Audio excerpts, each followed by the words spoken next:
Ассалаумағалейкум. 28 желтоқсанды Тоқаев қаралы күн деп жариялады. Ол әрине дұрыс. Бірақ дәл сол сияқты 16 желтоқсанда ресми түрде қаралы күн болу керек. Қазақтың қаны 2 рет төгілген қайғылы күні басқаларды құттықтау ол бейқамдықтың белгісі. Кезінде мен де сондай болғам. Мен қазір 96 жылды еске алып отырмын. Ол кезде мен 8 оқып жүргем. Біз мектепте желтоқсан оқиғасының 10 жылдығына қатысты шығарма жазғанбыз. Бір қызығы, сол жылдары біз тәуелсіздік мерекесін тойламайтынбыз. Ол кезде халық желтоқсан оқиғасын жыл сайын еске алып жүретін. Бірақ біздің қу Назарбай сонда не істеді?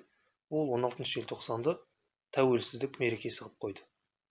Бірақ сонда да халық 17-сі күні бейресми түрде желтоқсан құрбандарын еске алу күні деп атап жүрген. Сонда біздің қу билік не істеді? Ол 17-сінде мереке қылып қойды. Соны әдейі істеді. Халық тезірек желтоқсан оқиғасын ұмытсын деп. Сол желтоқсан оқиғасы болған күні өзінің қылмыстар ашылып қалады деп қорқады ғой. Ұрының көті қуыс дейді ғой. Егер халық желтоқсан оқиғасын жақсылап зерттесе, онда Назарбайдың бүкіл қылмыстар бәрі әшкере болады. Ол содан қорқады. Сондықтан әдейі халықтан оның бәрін жасырып отыр. Әдейі халық оны тезірек ұмытсын деп сол күнді тәуелсіздік мерекесі қылып қойды. Шынымен де содан кейін халық желтоқсан оқиғасын бірте-бірте ұмыта бастады. Дәл сол сияқты 2011-де де Қызылағаш ауылы су астында қалған кезде біздің билік не істеді? 3 күн Наурыз тойлады. Ал сол апатта жүздеген адам суға батып кетті. Мыңдаған мал қырылды. Қаншама үй тұруға жарамсыз болып қалды. Ол үлкен апат болды. Дұрыс мемлекет ондай кезде не істейді? Ең алдымен қаралы күн жариялайды. Одан кейін күштің бәрін жұмылдырып, оның салдарымен күреседі. Зардап шеккендерге жәрдем көрсетеді. Және келешекте оның алдын алу үшін сол оқиғаны барынша зерттеп, оны болдырмауға қажетті іс-әрекеттің бәрін жүзеге асырады. Ал біздің билік не істеді? 3 күн Наурыз тойлады. Сол 2011-ден бастап біз қазір Наурызға 3 күн демалатын болдық. Содан кейін халық Қызылағаш оқиғасын тез арада ұмытып кетті. Бірақ 2011-дегі Жаңаөзен оқиғасынан кейін халық қайтадан есін жиды. Қайтадан желтоқсан оқиғасын еске алатын болды. Мен де сол Жаңаөзен оқиғасынан кейін тәуелсіздік күні ешкімді құттықтамайтын болдым. Енді кейбір адамдар айтады, бұл мереке қазақтар үшін аса маңызды. Біз оған оңайлықпен қол жеткізген жоқпыз. Біз 200 жыл бойы бодан болдық. Ресей империясынан, Кеңес одағынан көрмегенді көрдік. Олар бізді шыбындай қырды. Біздің қаншама батырларымыз тәуелсіздікке қол жеткізу үшін өздерін құрбан етті. Енді қалай біз тәуелсіздік күніне немқұрайлы қараймыз, қалай біз оны тойламаймыз дейді. Осылай айтатын адамдарға менің қоятын бір сұрағым бар. Айтыңыздаршы, бұл күнді тойлайтындай біз не сондай керемет тәуелсіз елміз бе? Мүмкін 90-шы жылдар болған шығармыз. Бірақ қазір бізде тәуелсіздіктің аты болғанмен, оның заты түгіл иісі де жоқ. Егер осылай ары қарай жалғаса берсе, онда бізде оның аты да қалмайды. Біз 10-15 жылдың ішінде басқа елдің отарына айналамыз. Ол қай ел? Сіздер Қытай деп ойлайтын шығарсыздар. Бірақ ол Қытай емес. Қытайдан да бізге қауіп төніп тұр. Оны жоққа шығаруға болмайды. Бірақ дәл қазір Қытайдың бізді басып алатындай шамасы болмай тұр. Ал Қытай болмаса онда кім? Әрине ол Ресей. Қазақстан қалай Еуразиялық одаққа кірді, солай 3-ші рет тәуелсіздігін жоғалтты. Біз 3-ші мәрте Ресей империясының отарына айналдық. Ресей империясының бірінші кезеңі патша заманында болды, екінші кезеңі Кеңес одағының кезінде болды, қазір оның 3-ші кезеңі. Сіздер мені параноик деп ойлайтын шығарсыздар. Менің сөзімді сандырақ дейтін шығарсыздар. Олай болса, бұл тақырыпты тереңірек талқылап көрейік. Мемлекеттің ең маңызды 3 саласын қарастырайық. Ол саясат, экономика және әлеумет. Қазір біздің осы 3 саламыз толықтай Ресейге тәуелді. Ал сол Қытайдың өзімен салыстырсақ, саясат пен экономика Қытайға тек жартылай тәуелді. Бірақ әлеуметтік сала толықтай Қытайға тәуелсіз. Сондықтан олар дәл қазір бізді басып ала алмайды. Қытай оған әлі дайын емес. Ал Ресей бізді қазір басып алуға дайын тұр. Өйткені бізде осы 3 сала толықтай Ресейге бағынышты. Алдымен саясатты қарастырайық. Мен бірнеше сұрақ қойғым келеді. Айтыңыздаршы, қай дербес тәуелсіз мемлекет өз жерінде бөтен мемлекеттің әскери полигондарын орнатып, сол полигондарда әскери жаттығу жасауға, қаруларды сынақтан өткізуге рұқсат береді? Қай дербес тәуелсіз мемлекет өзінің бір қаласын тұтастай басқа мемлекетке бағындырып қояды? Мен Байқоңырды айтып отырмын. Өздеріңіз білесіздер, Байқоңыр толықтай Ресейдің заңдарына бағынады. Қандай тәуелсіз мемлекет өз жерінде бөтен мемлекеттің әскери нысандарын орнатып, соларға оқ атуға рұқсат береді?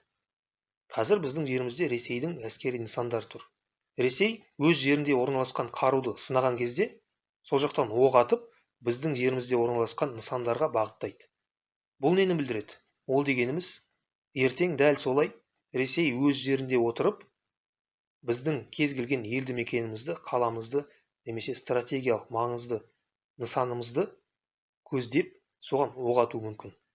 Егер қазір осының бәріне рұқсат беріліп жатса, онда ертең де осындай жағдай болса, оған ешкім кедергі жасай алмайды. Бұл бүкіл халықаралық заңдарға қайшы. Олар біздің шекарамызды бұзып, біздің қауіпсіздігімізге қатер төндіріп отыр. Енді айтыңыздаршы, қай мемлекет өз жерінде бөтен мемлекеттің әскери жасақтарының емін-еркін жүріп, ойларына келген істеуге рұқсат береді? Менің нені меңзеп отырғанымды түсінбесеңіздер, онда мен естеріңізге салайын. Осыдан бірнеше жыл бұрын біздің алжыған шалдың есалаң інісі Ресей бизнесмендеріне қысым көрсеткен. Олар Путинге шағым айтқан.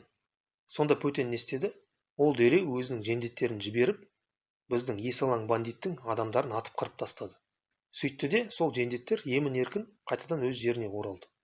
Оларды ешкім ұстаған да жоқ, жазалаған да жоқ. Бұл нені білдіреді? Ол дегеніміз, Ресейдің қаруланған жасақтары кез келген уақытта біздің жерімізге кіріп, емін-еркін жүріп, ойларына келген істейді, адам өлтіреді, оларды ешкім ұстамайды да, ешкім жазаламайды да. Бұдан асқан қорлық бар ма? Айтыңыздаршы. Бізден басқа дәл осындай сорлы мемлекет бар ма? Палестинаны есепке алмай-ақ қояйық. Палестина бұл енді ең сорлы мемлекет. Бірақ біз қазір соларға тең болып отырмыз. Бізге Палестина емес, Түркия сияқты намысы бар елдерден үлгі алу керек. Неге Түркия дейсіздер ғой? Естеріңізге салайын, осыдан бірнеше жыл бұрын Ресей Шамды атқылаған кезде, олардың бір ұшағы Түркияның шекарасын бұзып өтті. Сонда түріктер не істеді? Сол ұшақты атып тастады. Ресей халықаралық заңды бұзды, біздің шекарамызды бұзып өтті деген сылтаумен атып тастады. Сонда олар, ойбай, Ресейге тиісуге болмайды, ол алып мемлекет, ол әскери держава, олар бізді тас-талқан етеді деп айтты ма? Жоқ. Олар өз намысын қорғап қалды. Өзін кемсітуге жол бермеді. Ал сонда Ресей не істеді? Путин, ойбай, біз экономикалық соғыс жариялаймыз, санкция жариялаймыз, анау-мынау деп қиқалаңдады. Бірақ 1-2 жылдан кейін Ердоған екеуі қайтадан татуласты. Сөйтіп, Ресей Түркияға қарсы ештеңе істей алмай қалды. Көрдіңіздер ме?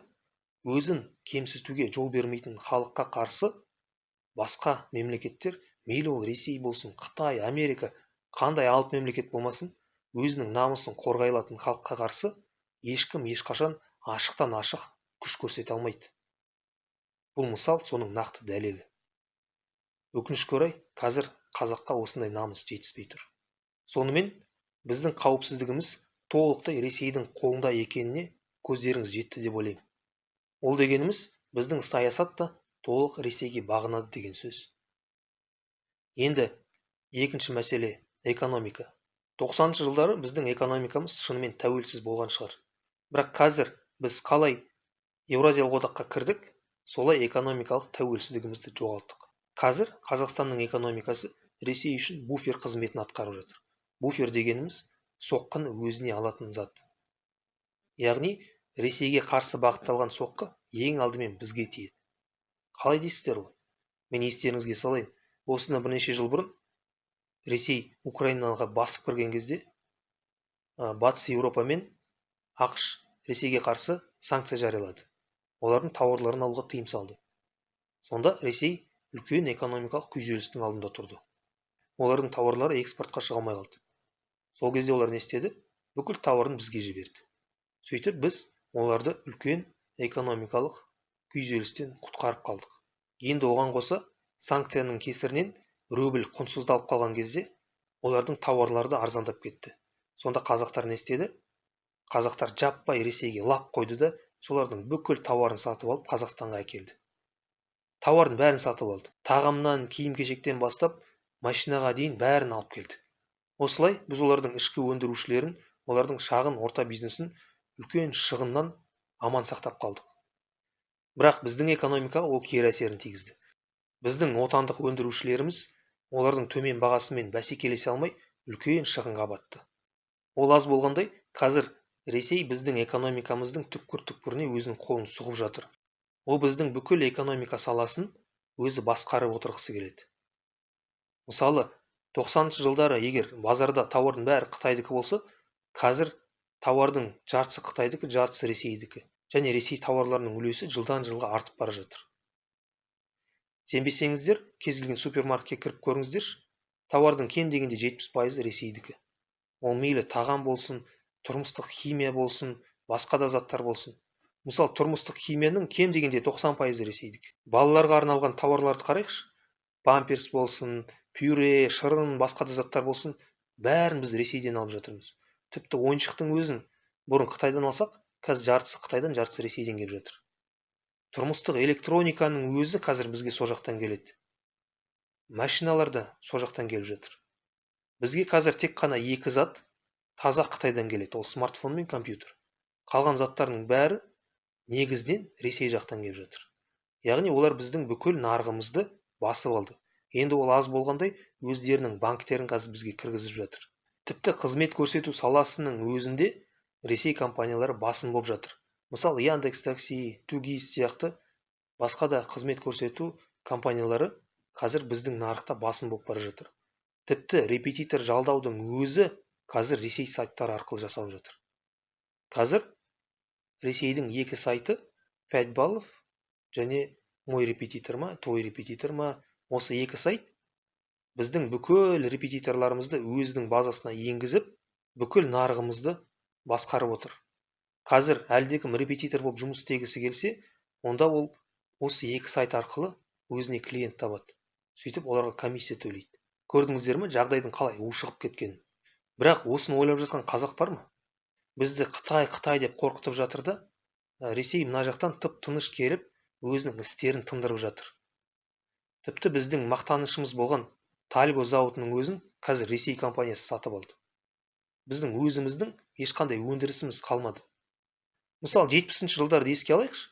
Ол кезде біз Кеңес одағының құрамында болсақ та, қазіргіге қарағанда біздің экономикамыз әлдеқайда тәуелсіз болған. Сол жылдары Қонаев бізді барынша тәуелсіз қылып ұстауға тырысты. Оның арқасында бізде көптеген завод фабрикалар салынды. Ол біздің өндірісімізді ғана емес, ғылымды да Мәскеуге тәуелсіз қылуға тырысты. Мысалы, Қонаев пен Сәтпаевтың арқасында Алматыда онкология институты ашылды. Сол жылдары бізде жеңіл өнеркәсіп өте жақсы дамыған. АХБК, Абай, Жетісу деген фабрикалар болған. Олардың киімдерін біз өзіміз ғана кимей, экспортқа да жіберетінбіз. Қызылту деген пластик өндіретін зауыт болған. Менің қазір есімде, бала кезімде ойнаған ойыншықтардың бәрінде Қызылту деген жазу болған. Қазір ол да жоқ. Алматының өзінде қаншама зауыттар болған. Мысалы, менің үйіме қарама-қарсы жолдың ар жағында Электромаш деген троллейбус өндіретін зауыт болған. Оның ар жағында тұрмыстық техника өндіретін Электробут прибор деген зауыт болған. Оның жоғары жағында АХБК тұрған. Қазір оның ешқайсысы да жоқ. Яғни біздің өндірісімізде қазір ештеңе қалмаған. Егер осылай ары қарай жалғаса берсе, онда біздің экономикамыз толықтай құриды. Енді мен мынандай бір сұрақ қойғым келеді. Қалай ойлайсыздар? Неге біз әлі күнге дейін өзімізді бензинмен қамтамасыз ете алмай отырмыз? Білесіздер ме неге екенін? Өйткені оған Ресей жол бермей жатыр. Мүмкін 90-шы жылдары бізде ондай мүмкіндік болған шығар. Бірақ қазір біздің президент болсын, елбасы болсын, соны істегісі келсе де, оларға бөтен жол бермейді.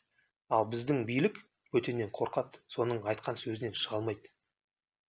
Яғни, біздің билік бар кезде біз ешқашан өз бензинімізді өндірмейміз. Өйткені ол Ресейге тиімді емес. Оларға өзінің бензинін бізге сату керек қой. Оларға біздің нарықты бақылап отыру керек, біздің экономикамызды өз қолында ұстап отыру керек.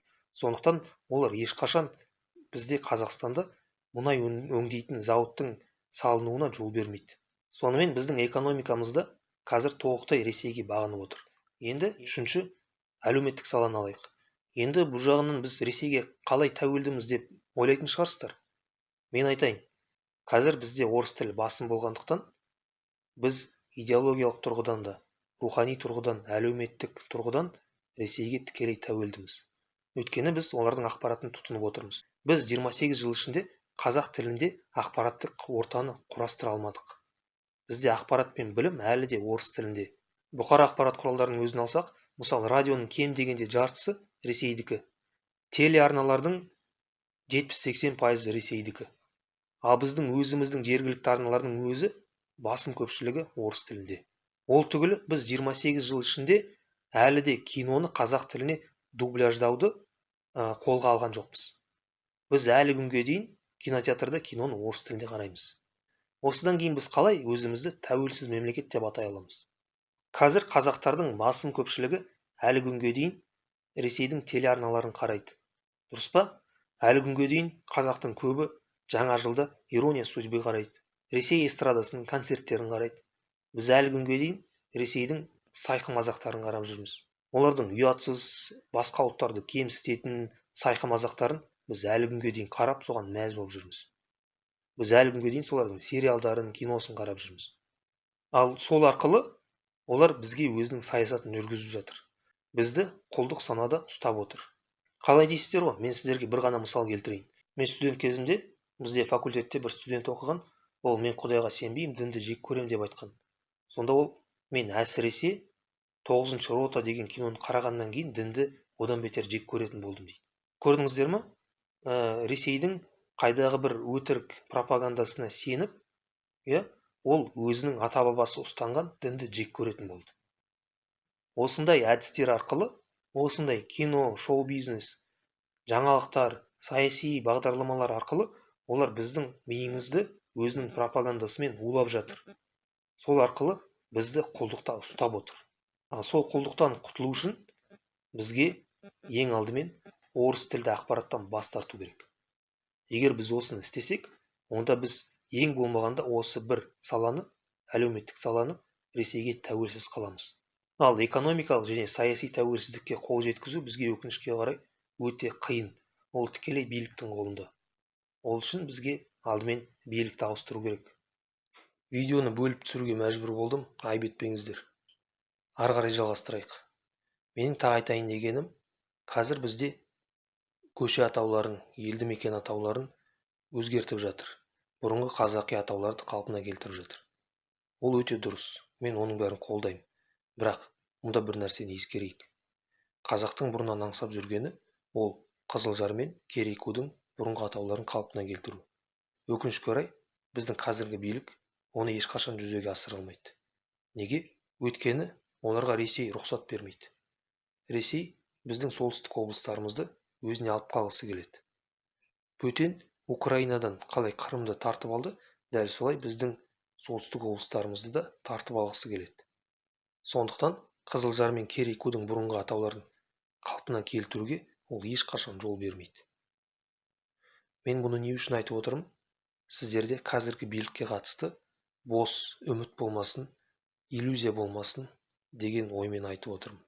Қазір болып жатқан өзгерістер, көше атауларын өзгерту, оның бәрі жай ғана халықты алдамсырату, халықтың көңілін билік жаққа бұру әрекеті.